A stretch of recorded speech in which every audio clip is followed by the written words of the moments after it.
விஜய் தான் டைரக்டாக சொல்லி அடித்தோம்.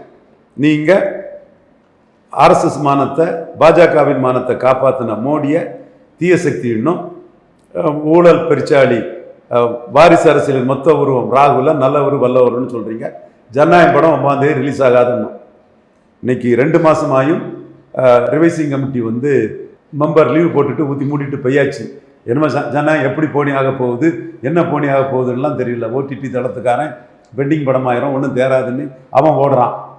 அதுக்கடையில் லாரன்ஸ் லட்சுமின்னு ஒரு படம் மத பிரச்சனை இருக்குதுன்னு சென்சார் சர்டிஃபிகேட்டு கிடையாதுன்ட்டான். என்னமோ குணமாகி அந்த போர்டு மெம்பர் வந்து பார்த்தாலும் இதில் மத பிரச்சனை இருக்குது, நோ சென்சார்னு சொல்றதுக்கும் வாய்ப்புகள் உண்டு. அப்போ நீங்கள் சர்வ வல்லமை பொறுத்த மோடிக்கிட்ட ஸ்டாலின்கிட்ட மோதின மாதிரி மோதி இருக்கக்கூடாது. தப்பு பண்ணிட்டீங்க விஜய், ஜோசப் விஜய் தப்பு பண்ணிட்டீங்க.